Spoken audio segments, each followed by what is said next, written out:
नाम है आपका? मेरा नाम फराह खान है। फराह जी, कहाँ से हैं आप? मैं कायमगंज डिस्ट्रिक्ट फर्रुखाबाद से बिलोंग करती हूँ। फर्रुखाबाद से। हाँ जी, और मैं 2015 से आगरा कैफ़े मैंने ज्वाइन किया था।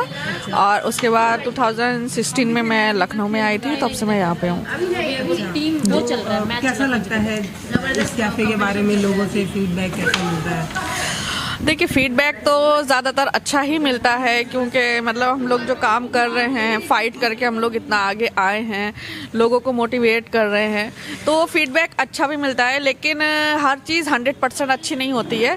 कुछ कमियां अगर हमारी कोई बताता है तो हम लोग उसको सुधारने की कोशिश करते हैं। और हमारा ज़्यादातर गेस्ट से यही कहना होता है कि अगर हमारे फूड में भी अगर कोई आपको कमी लगे या हमारी सर्विस में कोई कमी लगे तो आप हम लोगों को फीडबैक दीजिए, क्योंकि जो गलतियां हैं हम उन चीज़ों को सुधार के आपके सामने 100% प्रूफ करना चाहते हैं आपके सामने।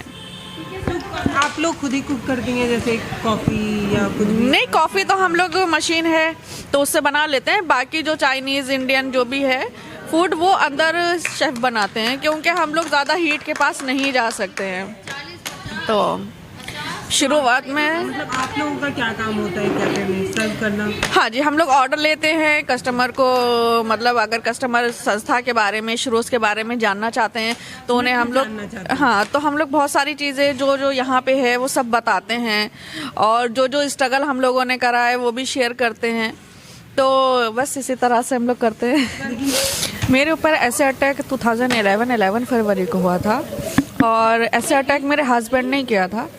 रीज़न ये था कि वो गुड कैरेक्टर के नहीं थे। कॉल गर्ल्स लाना, वर्क नहीं करना, मुझे मारना, टॉर्चर करना, फैमिली से नहीं मिलने देना।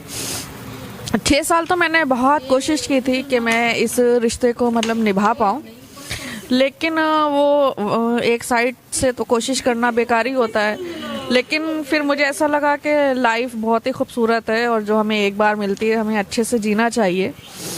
तो फिर मैंने, वो हस्बैंड मेरे छोड़ के मुंबई चले गए थे, तो उसके बाद मुझे काफ़ी सारे जो उनके कर्जदार थे और लोग थे वो मुझे परेशान कर रहे थे।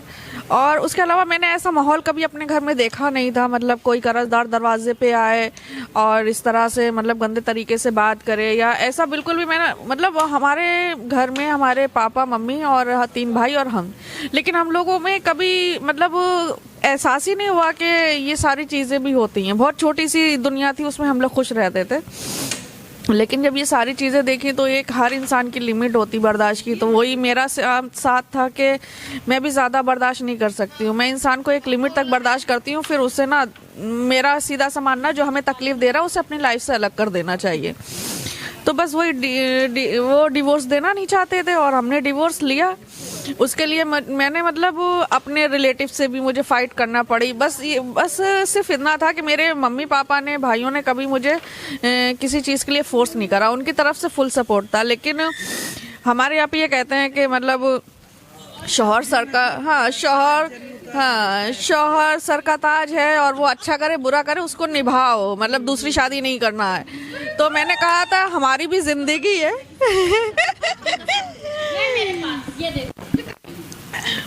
तो फिर इसीलिए हमने भी सोचा कि नहीं, जिंदगी जीने का औरत को भी हक है, आदमी को भी है। तो फिर मैंने डिवोर्स का डिसीज़न लिया। उसके लिए मुझे काफ़ी स्ट्रगल करना पड़ा, काफ़ी फाइट सबसे करना पड़ी। फिर मैंने 9 में केस किया था, डिवोर्स केस, और 10 में वो फाइनल हुआ था और 11 में उसने मेरे ऊपर अटैक किया था। बट अटैक तो उसने किया था, मैंने उसी बीच में 2008 में मैंने, जब मैं उससे अलग हुई थी साथ में, तो मैंने अपना बिजनेस स्टार्ट कर लिया था एम्ब्रॉयडरी का। उसका मतलब मुझे वर्क आता भी है, और प्लस मैंने गांव में अपने सब कई औरतों को वर्क सिखाया भी और उनसे काम करवाया भी, उन्हें घर बैठे उन्हें मतलब फाइनेंशियली स्ट्रॉन्ग करने की कोशिश की। और मेरा सपना था कि मैं अपने बिजनेस को बाहर लेके जाऊँ। लेकिन उसी बीच में मतलब 2-3 साल में आप क्या कर सकते हो, थोड़ा समय लगता है बिजनेस को इतना आगे तक ले जाने में। तो फिर वही था कि अटैक हो गया, तो फिर कोई संभालने वाला नहीं था बिजनेस, तो बिजनेस मेरा क्लोज हो गया और सारी फैमिली मेरे ऊपर लग गई। भाई छोटे थे उस टाइम पे, तो काफ़ी प्रॉब्लम फेस करी मतलब। लेकिन ये था कि मुझे उस टाइम पे कोई कॉन्फिडेंस देने वाला नहीं था। और जो मतलब आस पड़ोस के लोगों का जो रिएक्ट था वो बिल्कुल निगेटिव था। जिस तरह से पहले 5 साल के बच्चे भी आ रहे हैं, देखने आ रहे हैं, मुझे खेलने आ रहे हैं, तो वो चीज़ एकदम से, वो बस अटैक ने बहुत कुछ सिखाया। जैसे कि पहले मेरा ये था कि मैं अपने लिए नहीं जीती थी, दूसरों के लिए जीती थी। अभी भी मैं दूसरों के लिए करती हूँ, क्योंकि वहाँ मतलब तुरंत सिर्फ कैरेक्टर पे ही उंगली उठाई जाती है गांव में।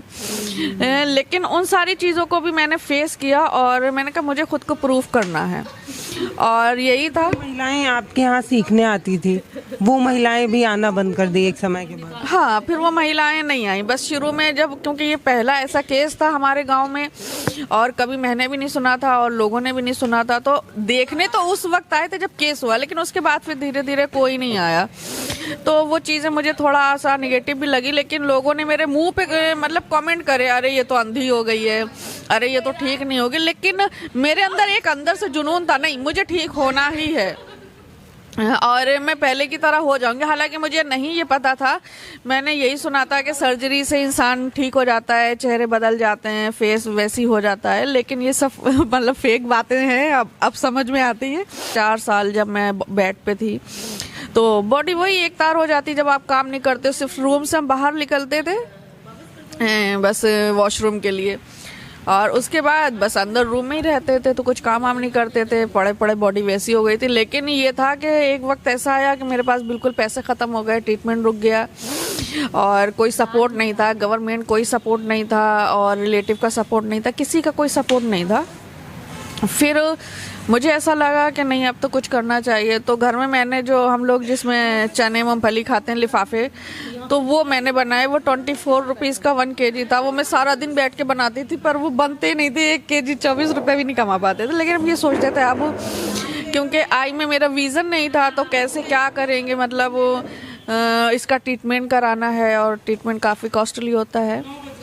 फिर हमारा आगरा में ट्रीटमेंट हुआ था, सारा प्राइवेट हमने कराया था। तो वहाँ पे एक, जहाँ पे हम रुके थे, हमारी एक मामी थी जो हमारे लिए बिल्कुल अनजान थी, हम उन्हें मामी बोलते थे। हमारे रिलेटिव जिनकी कोठियाँ खड़ी हुई हैं आगरा के अंदर, उन्होंने उतना सपोर्ट नहीं किया, बोला बच्चे डरेंगे। लेकिन उनका 2 BH का फ्लैट था, उन्होंने अपने बच्चों को अपने रूम में शिफ्ट करके, मेरा जितना भी ट्रीटमेंट हुआ, 1-2 साल बल्कि 4 साल हुआ, तो मैं उनके घर पे ही रही, उनके फ्लैट में ही रही। एक दिन उनकी एसी ख़राब हो गई थी, उन्होंने उसी दिन मेरे लिए कूलर ला के लगा दिया। मतलब वो एक गैर इंसान थे जिन्होंने हमारे लिए इतना किया, और जो हमारे अपने थे वो हमसे दूर भागे थे। तो फिर मुझे शुरोज़ के बारे में पता चला, उन्हीं मामी ने बताया कि यहाँ पे कुछ ऐसा ओपन हुआ है जहाँ पे जले लोग काम करते हैं। उन्हें मतलब पूरी डिटेल नहीं पता था। फिर मैंने नेट पे सर्च करा और नेट पे सर्च करके फिर मैं आगरा कैफ़े पहुँची। फिर आगरा में मेरी आशीष सर से बात हुई, आलोक सर से बात हुई, जितने भी सर थे सबसे बात हुई। फिर उन्होंने बुलाया, तो मैंने फ़र्स्ट टाइम एक रैम वॉक किया था वहाँ पे आगरा में। तो मुझे बहुत अच्छा लगा कि मतलब मुझे ऐसा लगा, लेकिन मेरा माइंड में ये था कि मैं एक ऐसी एथलेटिक लड़की हूँ जो मतलब सर्वाइव कर रही हूँ और नहीं है। हाँ वही, जब मैं यहाँ गई तो मैंने रितु से मेरी मुलाकात हुई थी, रूपा से मुलाकात हुई थी। हाँ, जब हम वहाँ पहुँचे तो रितु रूपा 2 ही लोग हमसे मिले थे, बात हुई। तो फिर मुझे मतलब मैं बाहर जब निकल गई तो मेरे आंसू ही नहीं रुक रहे थे, और डॉली भी थी वहाँ पे, बहुत छोटी सी थी। तो तब मुझे रियलाइज़ हुआ कि मुझसे भी ज़्यादा लोग तकलीफ़ में हैं। मैंने तो सोचा, मैंने तो शादी भी हो गई, सब कुछ देख लिया, ये लोग का तो अभी लाइफ मतलब अभी शुरू भी नहीं है अच्छे से। गलत नहीं करती हूँ किसी के लिए, पर मुझे ऐसा लगता है कि हमें सबसे पहले खुश रहना चाहिए, हमें सबसे पहले स्ट्रॉन्ग रहना चाहिए, तब हम दूसरों के लिए कुछ कर सकते हैं। यहाँ पे 15 गर्ल्स हैं। कुछ लोग छुट्टी पे हैं, कुछ लोग मतलब सुबह शिफ्ट में आती हैं, 10 बजे आती हैं तो 6 बजे चली जाती हैं, और हम लोग 1 बजे आते हैं तो हम लोग 9 बजे तक रहते हैं। तो इसी तरह से हम लोग यहाँ पे एंजॉय करते रहते हैं। आपको कुछ शिकायत है, ऐसा लगता है कि कुछ मिस है ज़िंदगी में, या मज़ा आता है अपने दोस्तों के साथ? देखिए, हम जब फील करेंगे तो बहुत कुछ मिसिंग है, और जब हम कुछ फील नहीं करेंगे तो कुछ भी मिसिंग नहीं है। ज़िंदगी में अगर दुख दर्द नहीं होंगे तो हमें ज़िंदगी की कीमत नहीं पता चलेगी, क्योंकि अगर खुशी खुशी रहेगी तो इंसान कहाँ उस खुशी को रखेगा।